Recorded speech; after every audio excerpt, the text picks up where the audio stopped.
Hello, we are on reading Oliver Twist, and we are on chapter 6. Seems kind of far away. Let's move it closer. There we go. Oh well. Oliver goes on an errand. Mr. Brownlow wanted to know where Oliver had come from, who had brought him up, and how he got into the company of those with whom Mr. Brownlow had found him. Mr. Brownlow said in a kind voice, "Speak the truth, and you shall not be friendless while I live." As Oliver spoke of his past, memories of misery and sorrow were revived in his mind, and he burst into crying. Then he gained control over himself and was about to start his story when somebody knocked at the door.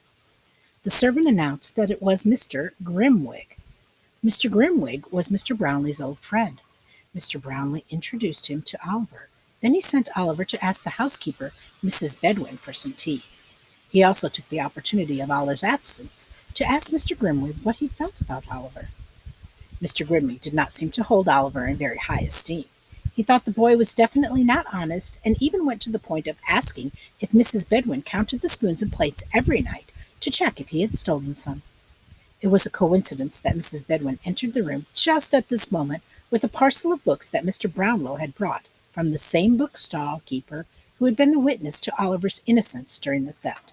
Okay, that light is bugging me. I'm going to try and get out of it. There we go. Mr. Brownlow owed the bookstall keeper some money. He also wanted to return a few books. Oliver volunteered to run the errand. Mr. Brownlow wanted to prove Oliver's innocence and sincere nature to Mr. Grimwig, so he agreed to send Oliver on the errand with the money and the books. Happy and carefree, Oliver stepped out of the house with £5 in his pocket and a parcel of books under his arms. Meanwhile, at Mr. Brownlow's house in Pentville, the two old gentlemen sat waiting for Oliver to come back. While Oliver had been recovering in peace at Mr. Brownlow's house, a secret plan was being made at Fagin's den. After the theft, which Fagin heard that Oliver had been arrested, he was scared that Oliver might inform the police of the whereabouts of Fagin and his gang.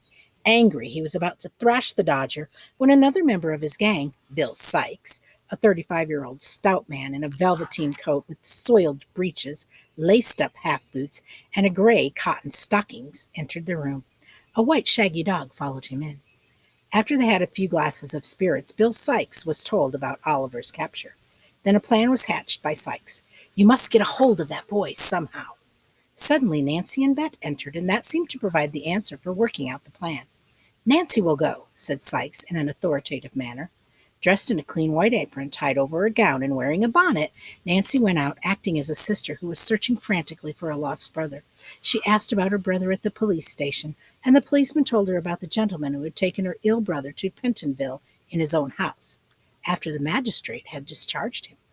After this, Nancy and the Dodger were employed by Fagin to go looking for the boy at all costs and in every direction. So they went, Nancy and the Dodger. In the meantime, Oliver was walking merrily in the streets, carrying the books and the money that Mr. Brownlow had given him, running his errand like a sincere boy. He was walking along, thinking about how happy and contented he was. Suddenly he was taken aback by a woman screaming, "Oh, my dear brother, my dear brother!" He hadn't even looked up when a pair of arms were thrown around his neck. When Oliver discovered that it was Nancy, he was pleasantly surprised. And just then Bill Sykes appeared and overpowered Oliver. He forced Oliver to go with him to Fagin's den.